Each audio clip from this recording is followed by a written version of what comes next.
Hey everyone, it's Stephanie from The Well-Doing Mama. I'm the homeschooling mom of 8 kids, ages 20 down to 4. So 2 are off in college. We have 6 left at home. And I love to share about my life, what we cook for a large family, what homeschool curriculums we use, how I plan out my weeks, those types of things. So if that's of interest, I encourage you to stay around and see what I have and let me know if there's something you're interested in me sharing about, because it's just fun to tell other people about what we do. Today I'm going to do a review of Notgrass's World Geography course, and I am going to just walk you through what it looks like and then how we have used it and how also I would use it. So we used this as part of a co-op. So I teach high school science in the co-op, and I have a friend that teaches the high school history.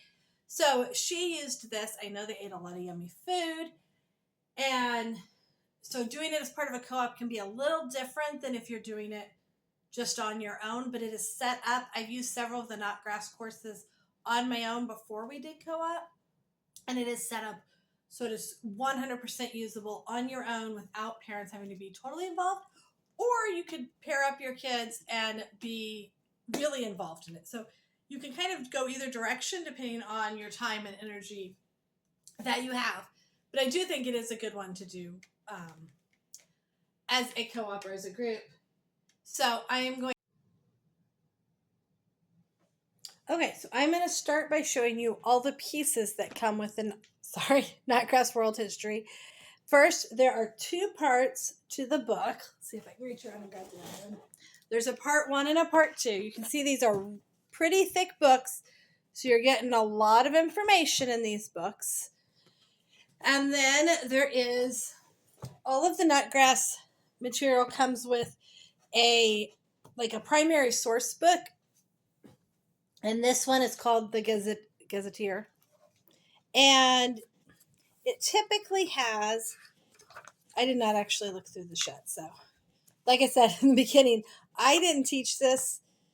My friend taught it, but I've taught similar Notgrass courses, so I wanted to at least give you a view through it. So it has some original documents, like things written by people from long ago. I don't know who that person is. It also then has just information about different geographical figures. Like this one's written by, can't see that, by Rudyard Kipling. And then it has different ones written in different time frames. Oh, this one's written by Nelson Mandela. It's his inauguration speech. So lots of good primary source documentation to read through, which I think is really great for kids because it shows history from the source rather than just somebody's interpretation. There's also at the beginning information about lots of different countries, the population, type of government, religions, where it's at. So the one thing this does not have that I would have personally put in a geography curriculum is a map book. I personally, if I was going to make any geography curriculum, I would have included a map book in it. Notgrass chose not to, so this is definitely more of a cultural geography. However, it is very easy to add in your own maps. You can find tons of maps online and add those in. It also comes with a quiz and exam book, and we'll look at that in a minute, and a student review book, and we'll look at both of those in a minute. Let's look at the actual textbook and what it has in it.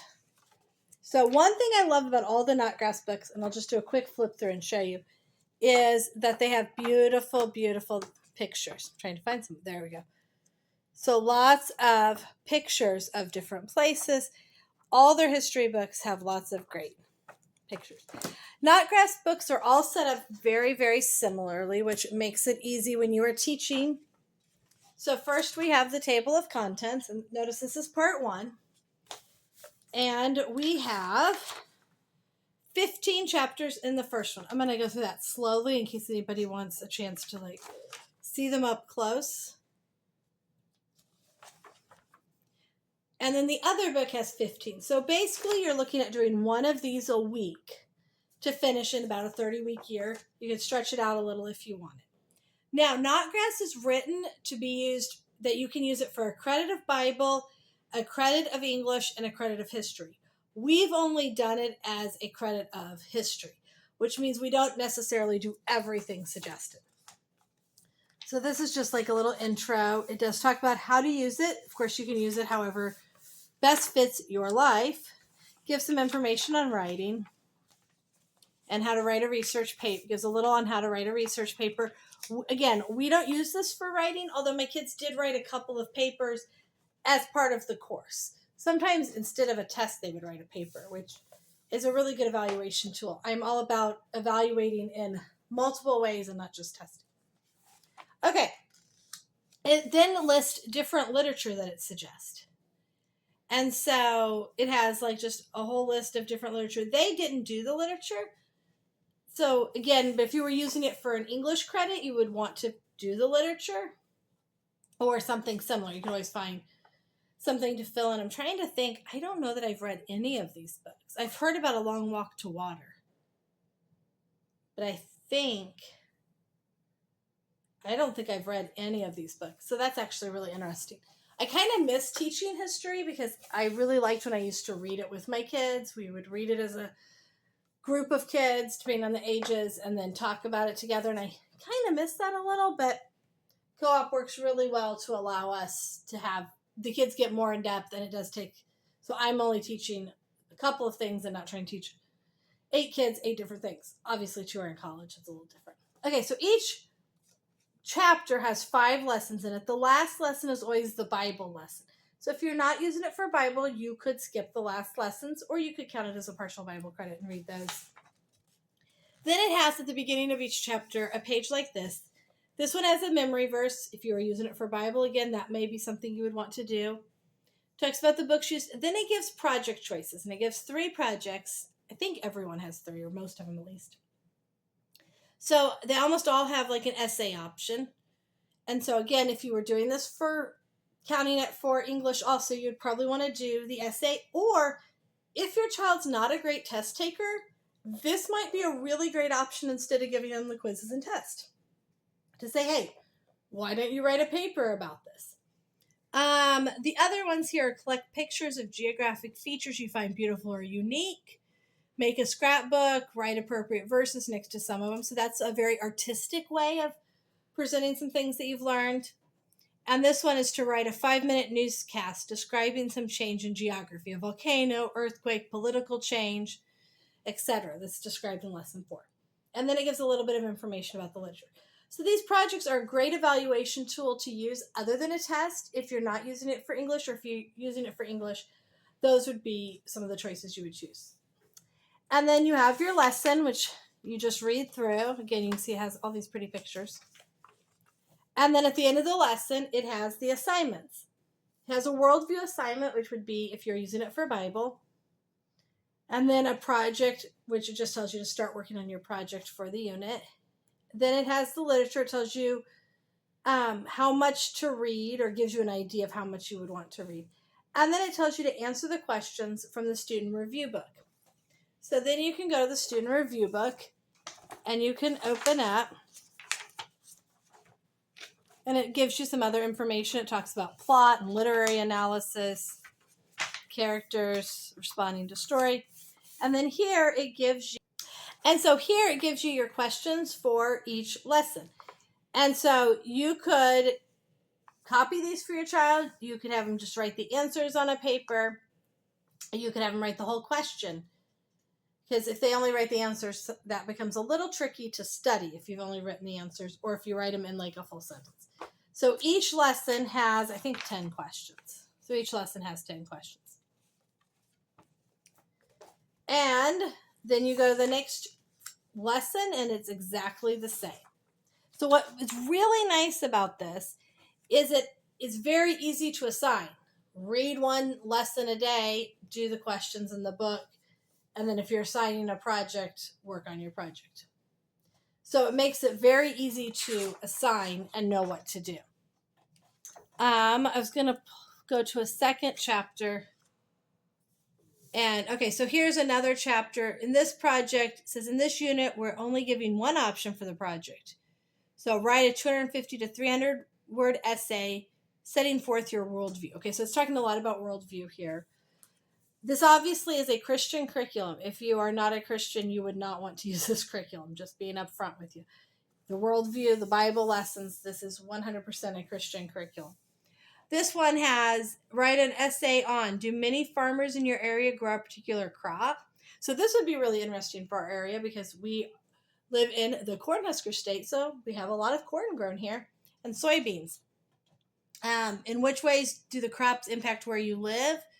Could this include the hiring of temporary workers, processing facilities, secondary business? This is just interesting based on the area we live and some things we know about that. So that's interesting.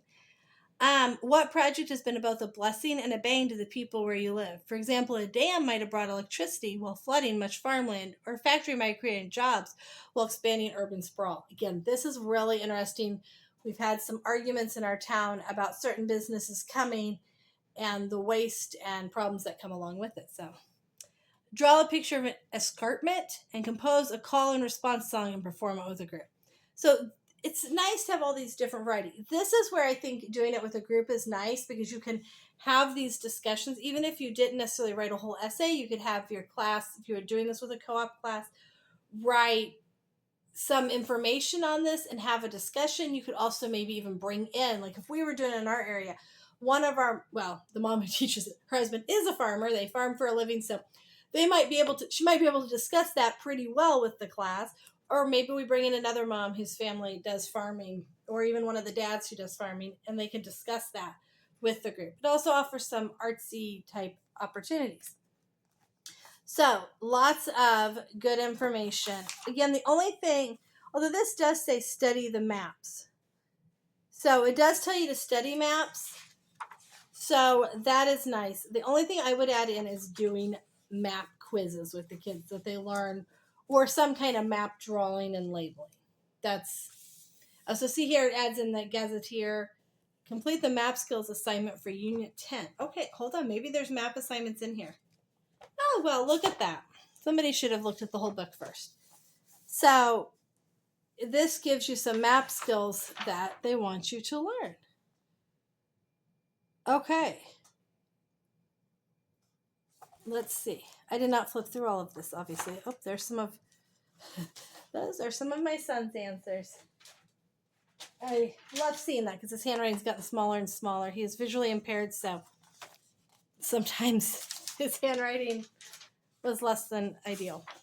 I was trying to see if there was maps in here. I don't see any. Yeah, I know my friend who taught this did add in maps for the kids to work on. One thing we did when I helped with a second grade class is I laminated. So one of the things that I did when I worked with a group of kids in second grade with map work is I laminated the map, and then I would do things like, hey, can you show me where Egypt is? And the kids could use a dry erase marker to color in where Egypt is. Hey, could you show me where South Africa is? And they would color in that. So that was a good way to have the kids show what they've learned and know. And now down here, it does do some literary analysis for the books. It gives some information about that. And so and then you can write your own character sketch. It gives you an example and then has you do your own. So it does include information on helping if you're doing it as an English credit also. You get the writing portion and the literary analysis portion. The only thing you wouldn't really have is grammar. And by high school, a lot of times they've gotten done with grammar, or we use just really cheap little grammar workbooks, or they're doing ACT prep, which has the grammar prep in it. The other piece is, I didn't have, you know what I don't have here is the answer key. It does have an answer key with it too. And then here's the quiz and exam book. So each chapter or each unit has a quiz with it. And then there are tests. So there's an English test in here. And there's a worldview test. And there's an actual history test too. Must be in front of it. And a geography exam for 4 units at a time. So You don't have to come up with anything on your own. So if I was using this on my own, what I would do is make a check sheet of what I want them to get done each week, including adding in some of the projects, but probably not all of the projects. And then each week, about once a week, we would sit down with their student review books, and I would go through the questions and answers to make sure that they have the right answers. We would edit any papers, and I would probably give them some kind of geography quiz to make sure that they are doing okay on understanding the geography. The second book, let's flip through it just real quick. It's very, very similar. Make sure I have it. Yep.